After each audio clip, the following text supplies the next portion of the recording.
The fog came up the river before the lamps were lit, and by the time the bells of St. Mary Aldermary struck 6, it had crawled into every crooked lane south of the Strand and settled in the lower rooms of the house on Carmine Court, like a creditor who meant to stay the night. It pressed against the window panes. It thickened in the unswept grate. It dulled the gilt on the spines of the books that had not been opened since Marin Holloway's mother died, and it laid a grey fur upon the silver candlestick that was the last silver thing left in the house. The Holloways had been a name in the shipping yards once. They had been a name on the lips of the men who built the docks at Wapping and the men who insured them.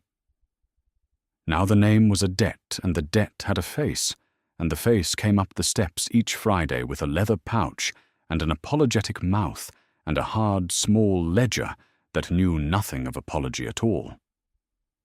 Marin did not light the candle until the boy who brought the coal had gone. There was almost no coal. There was almost no tea.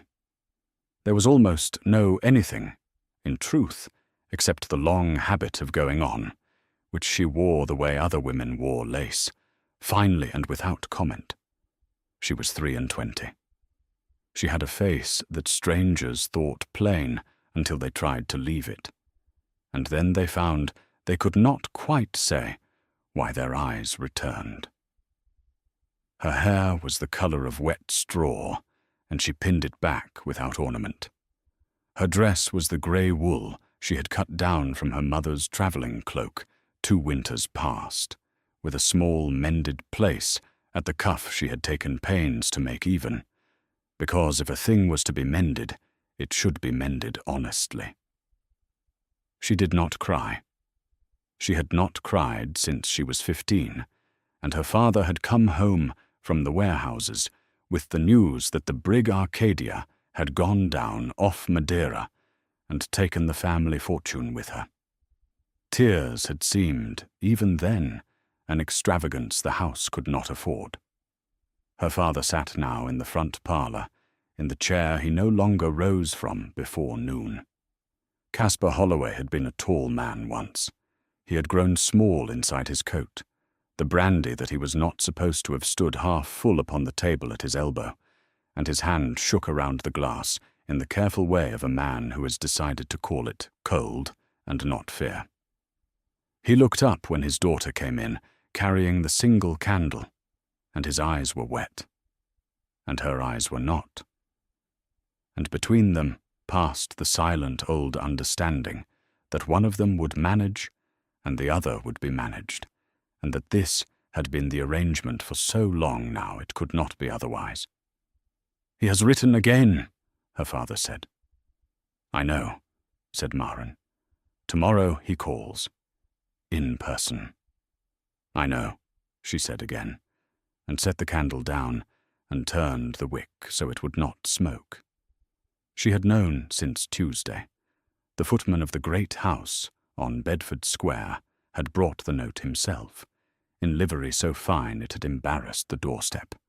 The note had said only that His Grace, the Duke of Falkner Drummond, would do Mr. Holloway the courtesy of calling at 4 on the matter outstanding between them, and that Mr. Holloway should be at home. It had not asked. Dukes didn't ask. The matter outstanding between them was £8,000 and a warehouse in Shadwell, and a piece of paper her father had signed when he was younger and braver, and had thought, as younger, braver men do, that a season of bad weather was the worst the sea could give. "He will take the house," her father said.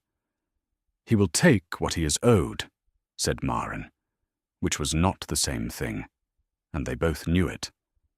And neither of them corrected the other.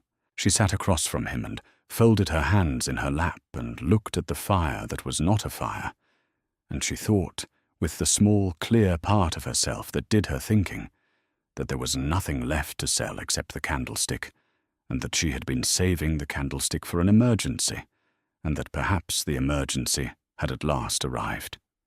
It had not arrived. Something larger had. The Duke came at 4 exactly. The fog had not lifted. If anything, it had thickened, and his carriage was a darker shape, inside a dark shape, and the two greys before it stood as still as if they had been carved. He did not wait for the door to be opened. He opened it himself and stepped down, a tall figure in a long, dark coat, his hat in his hand, before he reached the step, which was a courtesy Maren had not expected, and didn't know what to do with. She had opened the door herself, because there was no one else to open it. She had not put on the better collar. She had not had time. She stood in the doorway in her grey wool with her hair plain, and she looked up at a man who was perhaps 35, with a face that had been handsome once, and was now only severe, and eyes the colour of slate after rain. He looked at her as if she were a piece of furniture he had been told to expect, and had not. "Miss Holloway," he said. It was not a question. He had done his reading. "Your Grace," she said, and stepped aside. His name was Rayner Falkner Drummond, and he was the 7th Duke of his line, and he had not smiled in public in 3 years, which the gossip columns counted, because gossip columns count what they cannot understand. He went into the parlour. He took in her father at a glance, the brandy, the chair, the shrunken coat, and his mouth did the thing it did when there was nothing to say that would not be cruel, which was to do nothing at all.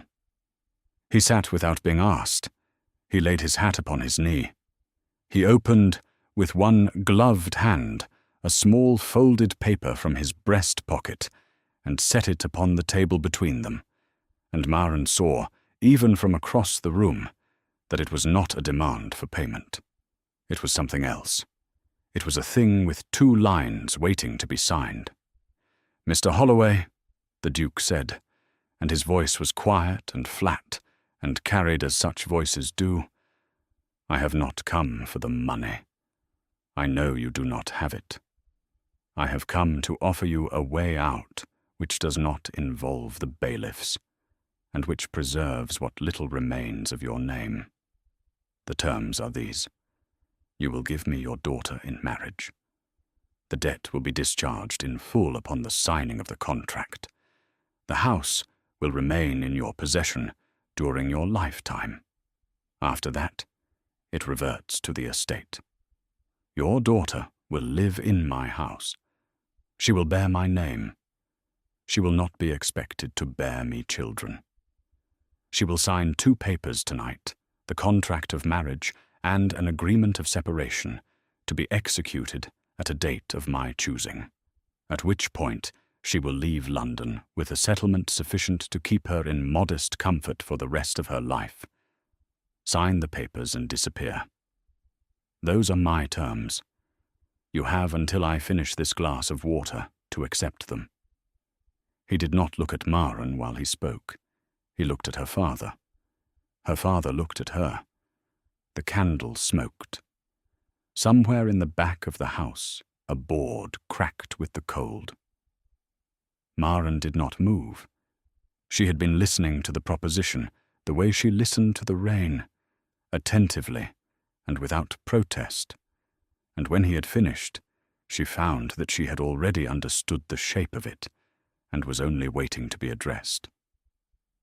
The Duke poured himself the water from the carafe upon the table, and drank, deliberately, and set the glass down half-finished. Her father's mouth opened and closed.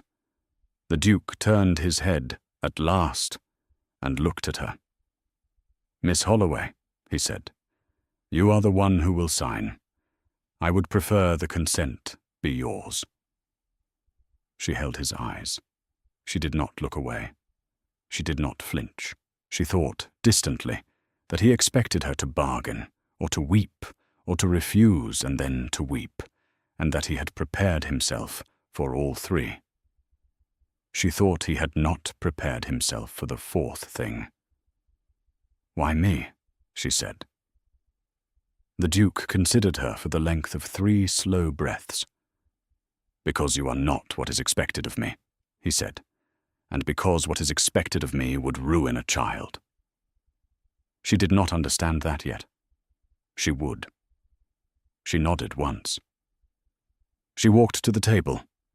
She took up the pen he had laid beside the paper, and she dipped it, and she signed her name, Maren Cecilia Holloway, in the long, even hand her mother had taught her, on the first line.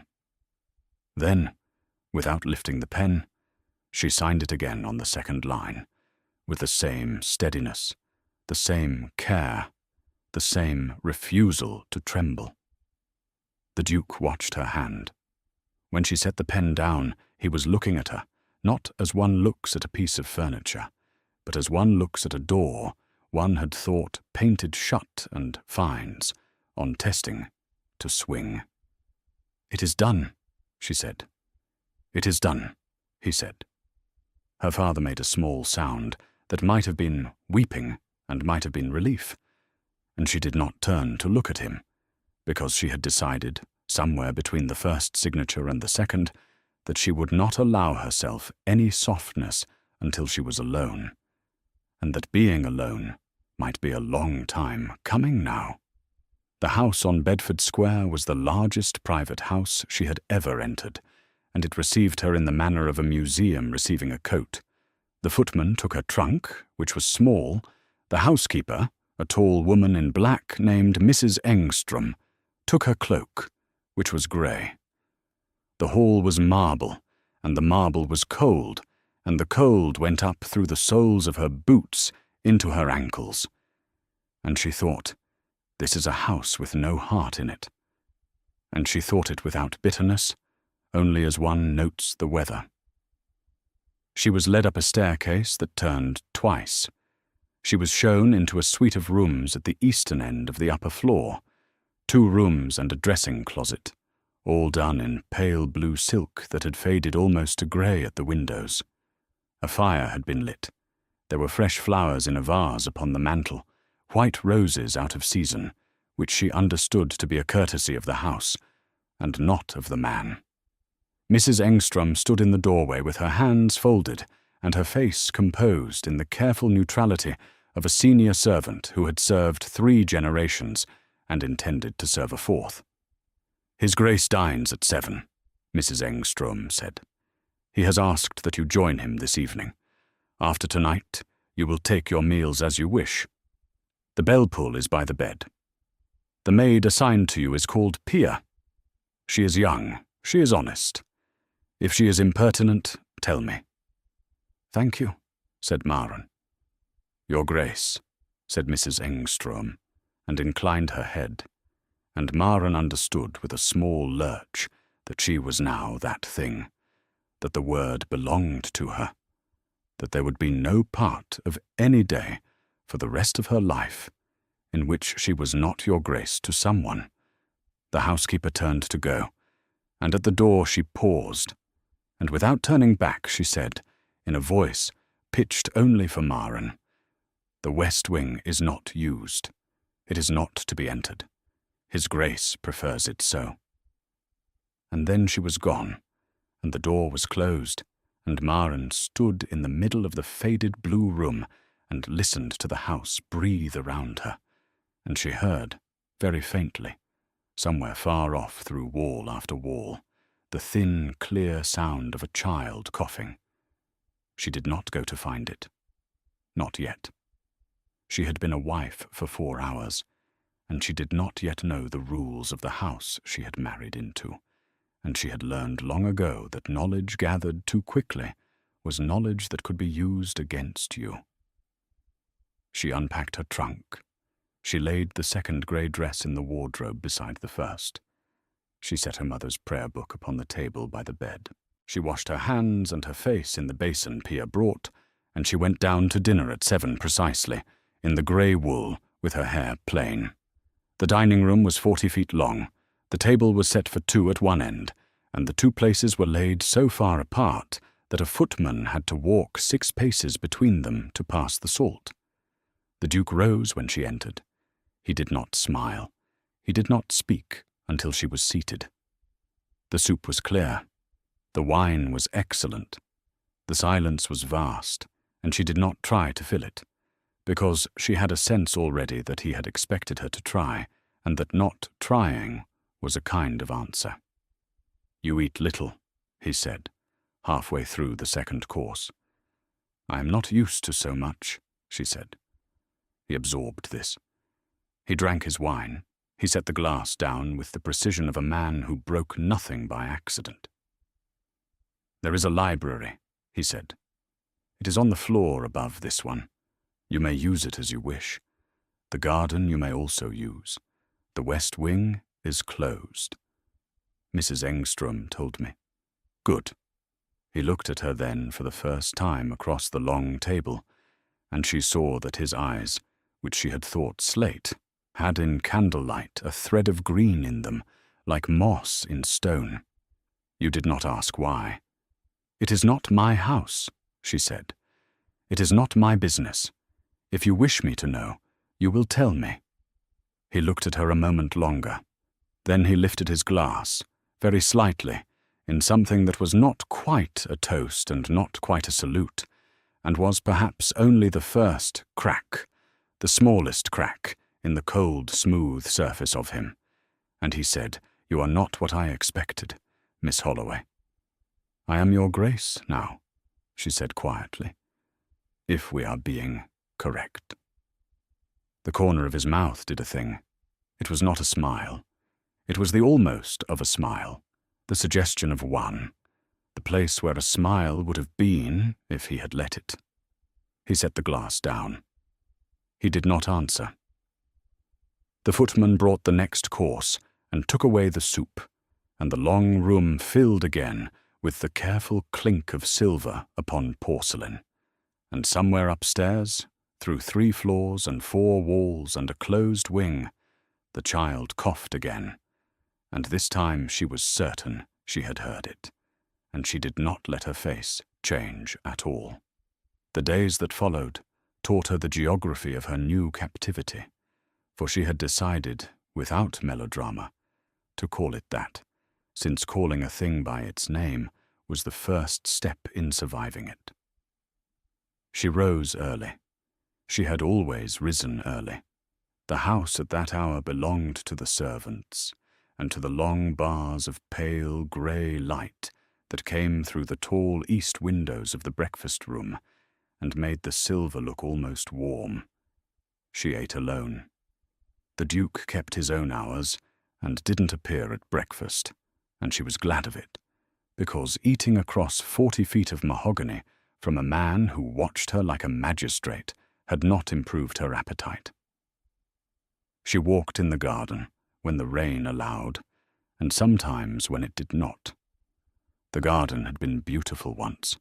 She could see the bones of it under the neglect, the box hedges grown wild, the rose beds half strangled by bindweed, the stone fountain green with moss and silent, because no one had thought to have the pipes cleared. She mentioned none of this. She only walked and looked and remembered. In the second week she met the gardener, a bent old man named Tobias Greenhall, who had been at the house since the 5th Duke's time, and who tipped his cap to her with the wary respect of a man who had seen wives come and rarely stay. She asked him whether the fountain might be made to run again. He said it might, if there was the will for it. She said there was the will. He looked at her for a long moment, under the brim of his cap, and then he said, "Aye, Your Grace." And she understood that she had acquired her first ally, and that allies in this house were not to be wasted. The library she found on the 3rd day. It was a long room on the floor above the dining room, 2 stories high, with a gallery running around it at the upper level, and a ladder on wheels that ran along a brass rail. There were perhaps 8,000 books in it. There was dust upon every shelf the height of a child's finger. There was a desk by the window, with an inkwell dry to a crust, and a quill so old the feather had crumbled at the tip. No one had used the room in years. She stood in the doorway and felt, for the first time since she had entered the house, something other than cold. She felt a small, bright thing, like a coal under ash, the recognition of work that wanted doing and of a place that wanted her to do it. She did not announce her intentions. She simply that afternoon asked Mrs. Engström for 2 clean cloths and a jar of beeswax and a step stool, and she began, at the lowest shelf in the corner, farthest from the door, to dust. She did 3 shelves that first day. She did 4 the next. By the end of the second week she had done 1 wall, and by the end of the third the room smelled faintly of wax and lemon oil, and not of dust at all, and Mrs. Engström, passing the open door one morning, paused and looked in and said nothing, and went on, and Maren understood that she had acquired her second ally, and that the housekeeper's silences were a kind of speech. The Duke she saw at dinner, only at dinner. He did not seek her out. He did not avoid her either. He came down at 7. He sat at the far end of the table. He ate sparingly. He drank 1 glass of wine, and no more. He asked her, occasionally, a short question about her day, and she answered him truthfully, because she had decided that truth was the only currency she possessed in unlimited supply, and she meant to spend it freely. She told him she had begun on the library. He said, "Why?" She said, "Because it wanted doing." He absorbed this. He said nothing else about it for a week. Then, on a Thursday, when she came down to dinner, she found that the inkwell on the library desk had been replaced with a new one, full, and a fresh quill laid beside it, and a small green-shaded reading lamp set where the old one had stood, and she did not mention it, and neither did he. And at dinner that night, when he asked her what she had done that day, she said, "I wrote a letter." And he said, "To whom?" And she said, "To my father."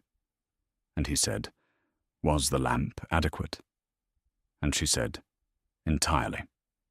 And the corner of his mouth did the almost again, and she looked down at her soup, so that he would not see that she had seen. It was on the night of the storm, in the 4th week, that she found the child.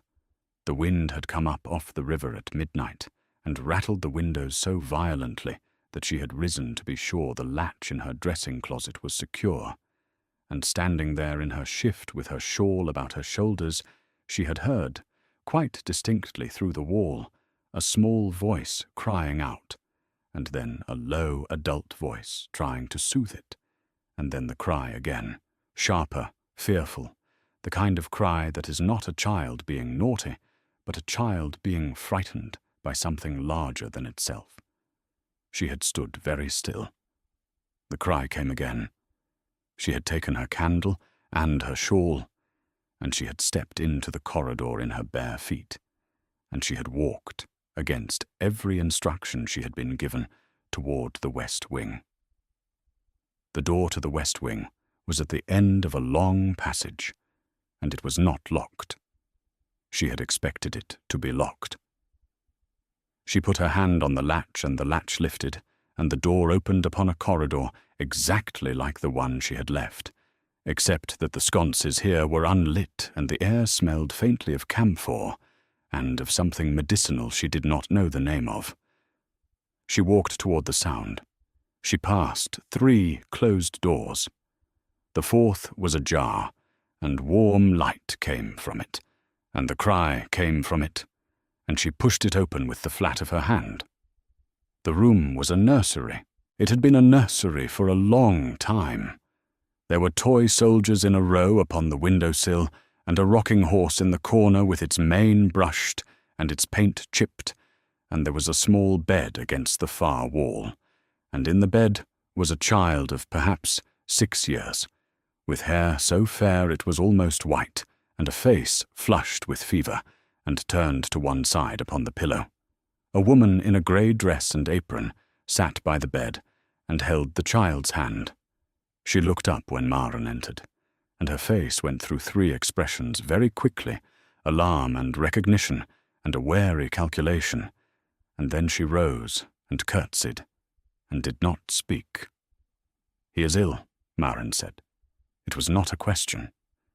"He has been ill," said the woman, "since he was born. The storms frighten him. The fever comes when he is frightened. His grace does not wish him known of." "What is his name?" Maren said. The woman hesitated. Then she said, "Florian. He is called Florian. He is his grace's son." Maren stood very still in the doorway with the candle in her hand. She thought of the long table, and the cold dining room, and the contract with 2 lines. She thought of the words, "Ruin a child." She thought of the second signature, given without question. She did not move. The child on the bed made a small, frightened sound, and turned his head and opened his eyes, which were the color of slate after rain, with a thread of green in them, like moss in stone. And he saw her, and he did not cry. He looked at her with the grave attention of an ill child who has been alone too long, with adults too careful, and he said, in a voice thinned by fever, "Are you the new lady?" "I am," she said. "Father said you would not come here." "Your father," she said, "did not know me very well yet." And she crossed the room, and she sat down upon the edge of his bed, and she took the cloth from the basin upon the bedside table and wrung it out, and she laid it across his forehead with the careful, even pressure her mother had used on her own forehead long ago. And the child closed his eyes, and the storm went on outside the window, and the nurse stood by the wall and watched her, with the look of a woman who had been holding a thing alone for too long, and was preparing, cautiously, to set it down. She stayed until the child slept. She did not go back to her own room until the first grey of dawn began to thin the dark at the eastern windows, and when she opened the door of the nursery to leave, she found the Duke standing in the corridor, in his shirt-sleeves, with no candle, his face the colour of paper. He had been standing there, she understood, for some time. He had heard her go in. He had not come in. He had waited. They looked at each other across 6 feet of cold floor in the unlit corridor of the wing that was not to be entered, and neither of them spoke for what felt like a long time. 1 second. 2 seconds. 3. "He has been ill since he was born," the Duke said at last. His voice was not flat now. It was the voice of a man who had not slept, and had not, perhaps, slept properly in years. His mother died of it, of the same fever. He is 6. The physicians have given me 3 different prognoses, and none of them is kind. I did not tell you, because I did not wish you to feel the bargain you signed was crueler than it was. I meant, when I made it, to send you away in a year with money enough to live. I did not mean for you to know him. I did not mean for him to know you. I am sorry. Do not be, she said. He is a good child. He was frightened. He is not frightened now. The Duke closed his eyes. He opened them. He said, very quietly, "You did not have to go in." "I had to go in," she said. He looked at her for a long moment. He did not speak. He stepped aside to let her pass, and as she passed him, his hand came up, not quite to her arm, not quite to her shoulder, only to the air beside her, as if he had meant to touch her, and had remembered, in time, that he had not earned the right. She went back to her own room. She lay down upon her bed in her grey dress, and she did not sleep, and she did not cry, and she felt the small bright coal under the ash flare for one moment into something that was almost warmth, and then she banked it carefully, because she had learned long ago that warmth too freely felt was warmth too easily lost. If you are listening to this story, and it has begun to find you the way these stories sometimes do, take a moment to follow along and subscribe so that the next one finds you too. And now we return to the house on Bedford Square, where the morning came up grey over the river, and a marriage that had been a contract began, very slowly, to become something else. She went to the nursery the next day at noon, openly, with a book under her arm and a small wooden horse she had found wrapped in tissue at the back of the library cupboard, and she told Mrs. Engström where she was going and asked her to have a tray sent up for 2. Mrs. Engström did not blink. Mrs. Engström said, "Very good, Your Grace," and turned away, and Maren saw, before the housekeeper turned, the smallest movement at the corner of her mouth that in another woman would have been a smile, and in Mrs. Engström was a declaration of allegiance. The child Florian was sitting up against his pillows. He was pale, but the fever had broken. The nurse, whose name was Henrika, had brushed his hair. He looked at Maren with the grave attention of the previous night, and said, "You came back." I said I would. You did not say you would. Then I am saying it now, she said, for all the days after this one. I will come back. And she sat down in the chair Henrika brought, and she opened the book, and she read to him in the steady, plain voice she had used to read to her father in the bad years. And the child listened, and the nurse stood by the window and looked out at the garden so that Maren would not see her face. And when the tray came, they ate together, the 3 of them, and the child laughed once at something in the story, a small, thin laugh, and Maren did not look up, because she knew that if she looked up the laugh would stop. The Duke did not come to the nursery that day. He did not come the next.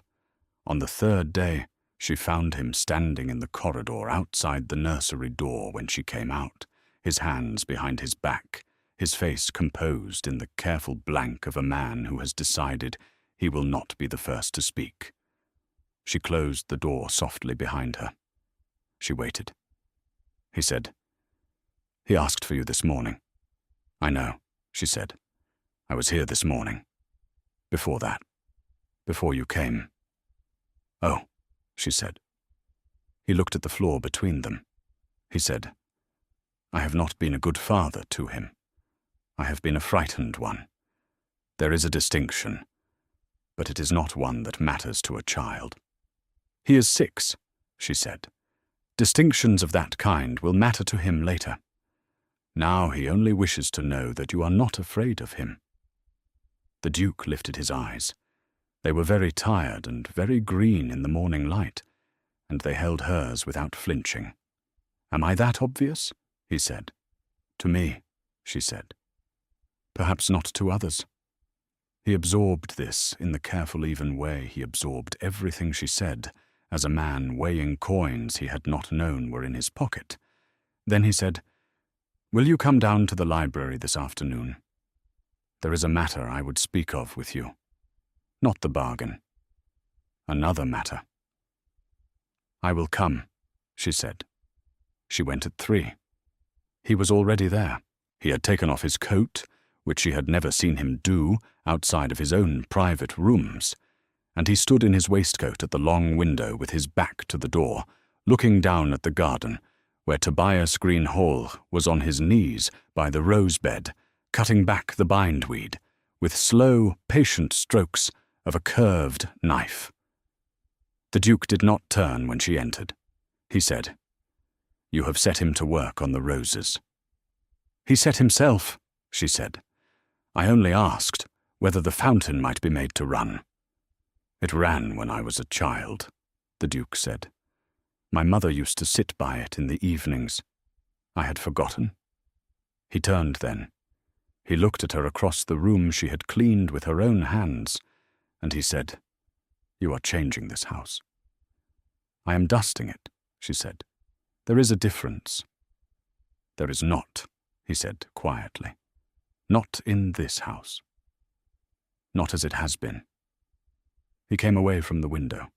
He stopped at the desk where the new lamp stood, and he laid his hand upon the back of the chair, and he did not sit. He said, The matter I wish to speak of is Florian. I have been advised by the physician who has known him longest that a winter by the sea might do him good. The air at Brighton is thought to be of benefit to lungs such as his. I had not considered going. I had not, in truth, considered taking him anywhere, because to take him anywhere is to be seen with him, and to be seen with him is to invite the talk that I have spent 6 years preventing. But you have been 3 weeks in his company, and he is brighter for it, and Henrika says he asks after you when you are not there, and I find that I am willing now to be talked of, if it means he will not be ill in the spring. I would take him to Brighton in November. I would ask you to come with us."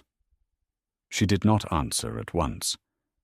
She stood very still and let the request settle into her, and she felt, with the small, clear part of herself that did her thinking, that he was not asking her as a duke asks a wife, but as a man asks a woman whom he is afraid to ask, and that the fear was not of refusal, but of being misread. She said, "The bargain was that I should sign 2 papers and disappear at a date of your choosing. Is this not the disappearance, only northward and with company?" He looked at her for a long moment. Then he said, "No." "No," she repeated. "No," he said again, and his voice was quiet and flat as it always was, but underneath the flatness there was a thing she hadn't heard in it before, a faint roughness, as of a man speaking past a difficulty in his throat. "The second paper has not been executed. It will not be unless you wish it. I will not hold you to a disappearance you did not choose. The contract of marriage stands. The agreement of separation is in my desk. It is unsigned by me. It has been unsigned by me since the night you signed your name twice without trembling and asked me why I had chosen you. I have not been able to bring myself to put the pen to it. I do not know whether that is a confession or only a fact. I am telling you because it would be dishonest not to." She did not move.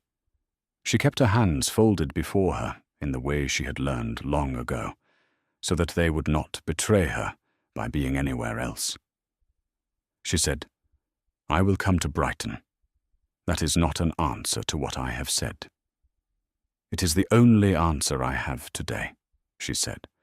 "The rest will come when it comes. I do not give what I have not yet found." He inclined his head. He did not smile. The corner of his mouth did the suggestion, the place where a smile would have been, and he said, "Very well. November.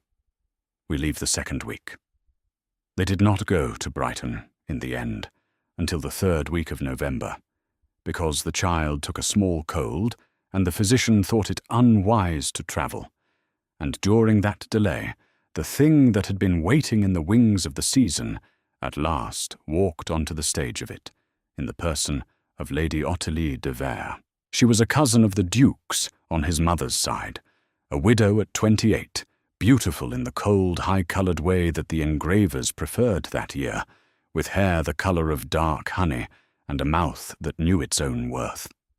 She had been, before the Duke's marriage, the woman whom polite society had quietly assumed he would in time be persuaded to marry, on the strength of her name and her connection and the convenient circumstance of her widowhood, and she had assumed it more loudly than anyone, because she had been promised it in private by the late Duchess herself, in a letter she had kept and not burned.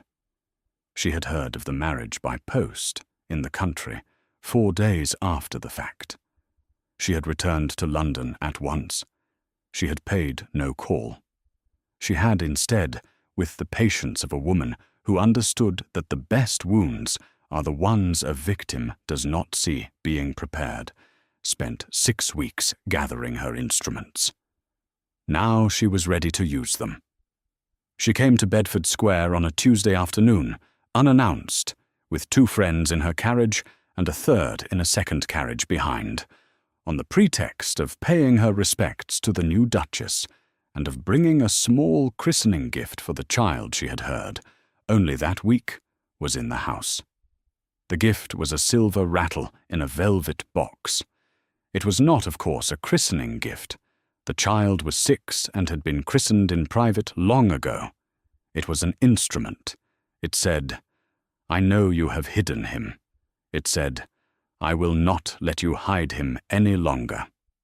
Maren received them in the drawing-room, in the second of her 2 grey wool dresses, with her hair plain.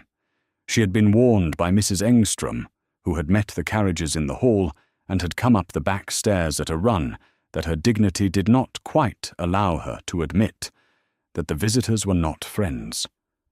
Maren had only nodded and asked for tea to be sent up, and gone down. Lady Otterly rose when she entered. She did not curtsy.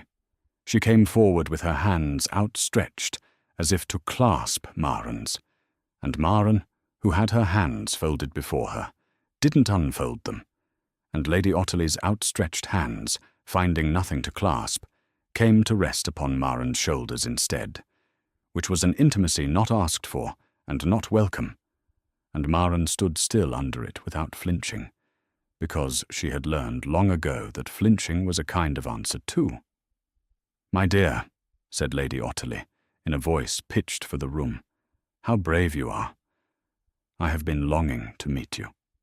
We have all been longing to meet you. Rainer is so very private. He has kept you quite to himself, the wicked man. And now I see why, for you are perfectly charming, perfectly, exactly what one would have hoped. Only, my dear, how very simply you dress. Is it a principle with you?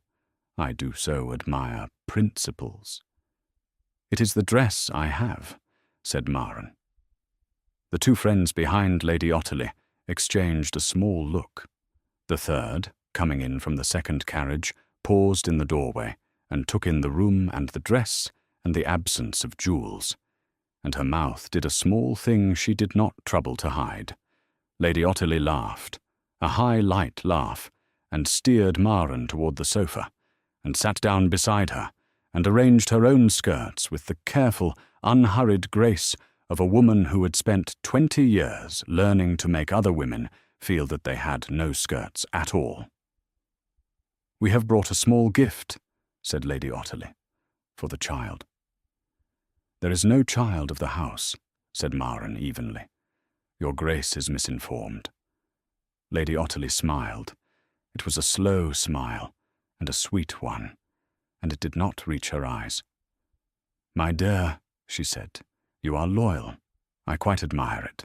But the servants will talk, you know, and the kitchen door is not so very far from the area railings, and I have heard, only this week, from a most reliable source, that there is a child in the West Wing, a boy of about 6, very ill, very strange, whom poor Rainer has hidden away these many years out of a misguided sense of shame. Surely, now that you are mistress here, you will see that such concealment is unkind, both to the child and to the family. We are his blood, you know. We have a right to know him. I have brought this little gift in token of that right." She set the velvet box upon the low table between them. She did not open it. She did not need to. She watched Maren's face. Maren did not look at the box. She looked at Lady Otterly. She said, very quietly, "Whatever his Grace wishes to share of his household, he will share when he wishes. It is not my place to share it for him. Nor, I think, is it yours to ask. You will take your gift away with you when you leave." The room went still. The 2 friends did not move. The third, by the door, drew in a small breath. Lady Otterly's smile did not falter, but the skin around her eyes tightened, and Maren saw, with the small, clear part of herself that did her thinking, that she had made an enemy who would not now be content with humiliation in private, and that she would have to be ready for what came next. Lady Otterly said, in the same sweet voice, Of course, my dear. Of course. I quite understand. One must not press. I shall only say that society is curious about you, very curious. And curiosity unfed becomes invention, and invention is so seldom flattering. Do consider, when you next have Rainer's ear, that to present you and the child together at the Hertz ball next month would do a very great deal to quiet the talk that, I assure you, is already beginning. I say this as a friend. I have only ever wished his family well. Thank you, said Maren. I will consider it. The visit ended shortly after. The tea was poured and not drunk. The velvet box was not taken away. Lady Otterley left it upon the table with a small, graceful gesture of insistence, and Maren did not lift it. And when the carriages had gone, Mrs. Engström came in and looked at the box, and looked at Maren and said, "Shall I have it returned, Your Grace?" And Maren said, "No, keep it. We may have need of it later." And Mrs. Engström, who had served 3 generations and was beginning to suspect she might enjoy the 4th, took up the box and carried it away without further comment. She told the Duke at dinner. She told him plainly and in order, the words used, the gift offered, the threat of the Hertz ball, the line about invention and curiosity. He listened without interrupting. He ate nothing while she spoke. When she had finished, he set down his knife and his fork with the precision of a man laying down weapons he had not yet decided whether to use. And he said, "She has wanted this house since she was 16 years old. She has wanted my name since she was 18.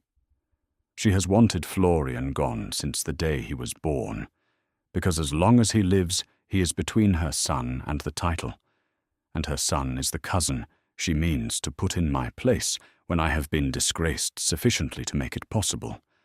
I have known this for years. I have managed it by keeping him out of sight, which I now understand was not protection, but only delay. She will not stop. She will go to the papers next, if she has not already. By next week there will be a paragraph in the column about an unfortunate child in a great house, and by the week after, there will be a name. Then we must move before the paragraph, said Maren. He looked at her across the long table. He said, "Oui." "Oui," she said. He did not answer for a moment. Then he said, "Tell me your thought." She told him. She had been thinking, she said, since the carriages had pulled away. The Hertz ball was in 3 weeks. It was the largest gathering of the season. Half of London would be there. Lady Otterley would be there, with her son, who was a sweet, stupid boy of 9, who was not to blame for any of it. The Duke had not attended a ball in 4 years. If he were to attend this one, with his wife on his arm and his son in the carriage at the door, and if he were to present the child openly to the company before Lady Otterley could put her paragraph in the paper, then the paragraph, when it came, would fall not upon a hidden shame, but upon a known and acknowledged son, and the talk that followed would be the talk of a father at last, out of mourning, not of a father at last exposed. It would cost him. It would cost the child the quiet he was used to. It would cost her, she said, nothing she was not prepared to spend. But it would end Lady Otterley's instrument in her hand before she could use it, and it would do so in such a manner that she could not, without exposing her own intent, complain of it. The Duke listened with his hands flat upon the table on either side of his plate. When she had finished, he was silent for a long time. Then he rose, and he came down the length of the table, all 40 feet of it, and he stopped beside her chair, and he stood looking down at her, and he said, "You have thought all of this between 3 o'clock and 7. I had the carriage ride between the drawing-room and dinner," she said, "which is to say I had the staircase, which is to say I had 3 minutes, and the rest came at the table while you ate your soup. "You did not eat your soup," he said. "I was thinking," she said. The almost happened. It happened more openly than it had happened before. It was not quite a smile. It was the suggestion of one, the place where a smile would have been.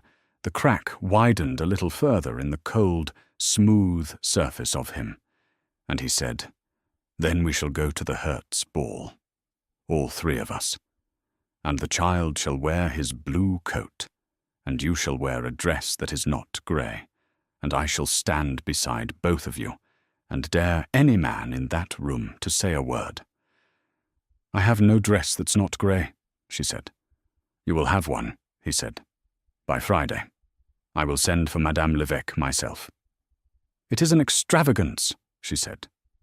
"It is a uniform," he said, "for a battle. We will not go into it underdressed." And he laid his hand, for the first time, upon the back of her chair, just behind her shoulder, not touching her, only resting there, the warmth of it close enough that she could feel it through the wool of her dress. And she did not move, and he did not move, and they stayed so for a moment that was perhaps 3 seconds and felt like longer. And then he straightened and bowed slightly, and went back to his own end of the table to finish his dinner, and neither of them spoke of it again that night.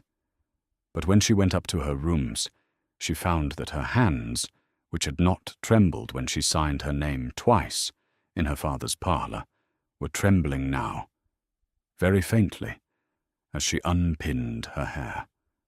The dress came on the Friday as promised.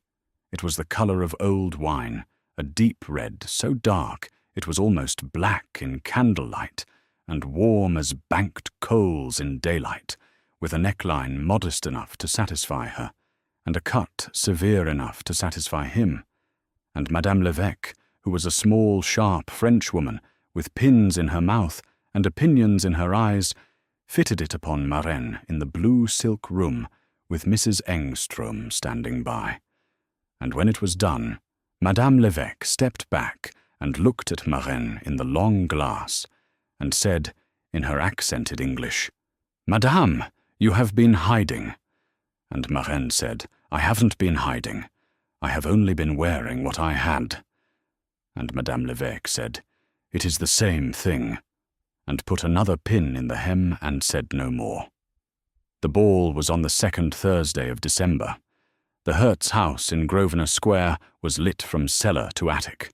The carriages were lined the length of the square and around the corner into Brook Street, and the link boys ran between them in the cold with their torches smoking, and the breath of the horses stood in the lamplight like smaller, paler horses of their own. The Duke's carriage was the 7th in line. Inside it sat the Duke in black, with a single white rose in his buttonhole that Marraine had cut from the garden that morning with Tobias Greenhall's blessing, and Marraine in the wine-dark dress, with her hair dressed simply but high, and at her throat the single string of pearls that had been the Duke's mother's, which Mrs. Engström had brought up that afternoon in a small leather case, and laid in her hands without ceremony, saying only, "Her Grace would have wished it." And between them, on the small folding seat, sat Florian, in a blue coat made for him in haste by the same Madame Levesque, with his fair hair brushed flat, and his small face composed in the grave attention of a child who had been told that tonight he would do a thing that mattered, and who meant to do it well. They went up the steps together. The Duke gave Marraine his arm. He carried the child upon his other arm, because Florian tired easily, and the stairs were many, and the sight of the Duke of Falkner Drummond carrying a 6-year-old child up the marble steps of the Hertz house in full view of 200 people produced, in the hall and on the staircase, and in the great drawing-room beyond. A silence so complete that the small orchestra in the gallery, sensing without seeing, faltered for a measure before recovering. The major domo announced them. His Grace the Duke of Falkner Drummond, Her Grace the Duchess, the Honourable Florian Faulkner Drummond. There was a sound in the room that was not quite a gasp, and not quite a murmur, and was the sound of 200 people deciding, all at once, what face to put on. Lady Otterley was at the far end of the room, in pale green, with her son beside her in a sailor suit. She had been laughing at something a gentleman had said. The laugh stopped. The colour did not leave her face, because she was a woman of long training, but the small muscles around her mouth tightened in a way that Maren, who had learned to read such things, saw at once. Lady Hertz, who was their hostess, and who had not known whether the Duke would in fact appear, came forward at once with both hands out, and took Maren's hand, and made much of the child, and the orchestra found its tempo again, and the room began, cautiously, to breathe. They were perhaps an hour into the evening when Lady Otterley made her move. She had been moving all that hour in slow concentric circles towards them, gathering her audience as she came, the same 2 friends from the Tuesday call, and 3 or 4 others, and one elderly gentleman who was known to write for the columns, and whose presence at her elbow was not, Maren understood, an accident. She came at last to the small standing group that had formed around the Duke and Maren and the child, who was by then seated upon a low chair beside his father, with a glass of lemonade in his hand, and his eyes very wide at the chandeliers. Lady Otterley smiled. She bent down to the child. She said, in the voice pitched for the room, "And how do you do, little one? How brave of you to come out tonight. We have all heard so much about you, and how poorly you have been, and how kind your new mamma has been to take you up. It is so generous of her, is it not, when she has so little experience of children, and when you are, the physicians say, so very delicate. One does hope she will not tire of the duty. One does hope she has the constancy. We were saying only yesterday, were we not, that it is one thing to marry a great name out of a debt, and quite another to mother a child one did not bear, particularly such a child as this. But I am sure she means very well. I am sure she does." The room around them had gone quiet again.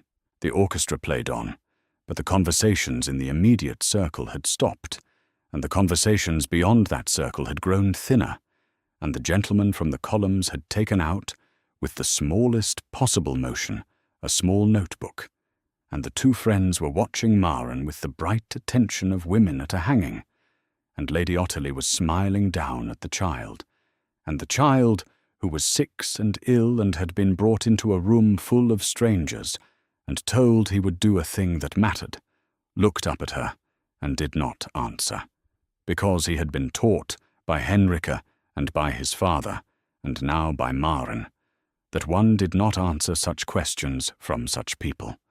Maren did not speak. She did not need to. Beside her, the Duke of Faulkner Drummond, who had not spoken above 10 consecutive sentences in public in 4 years, drew in one breath and let it out, and stepped forward 1 pace, so that he stood between Lady Otterley and the child, and he said, in a voice that was no longer flat and was no longer quiet, and carried the length of the room, as such voices do when they have at last decided to be heard, "Otterley, stop." Lady Otterley straightened. She said, "Raina, my dear, I was only—" "Stop," he said again. He did not raise his voice. He did not need to. The orchestra, sensing again, faltered again, and this time did not recover, and the room around them, which had pretended not to be listening, gave up the pretense, and turned, and was listening now openly, and the Duke did not seem to notice or to care. He said, "You came to my house on a Tuesday afternoon, uninvited. You brought a gift you had no right to bring. You spoke to my wife as if she were a servant you might dismiss. You have spent 6 weeks since my marriage gathering whatever you could against her and against my son. And tonight you have brought it into a public room and tried to use it, and I have stood by long enough.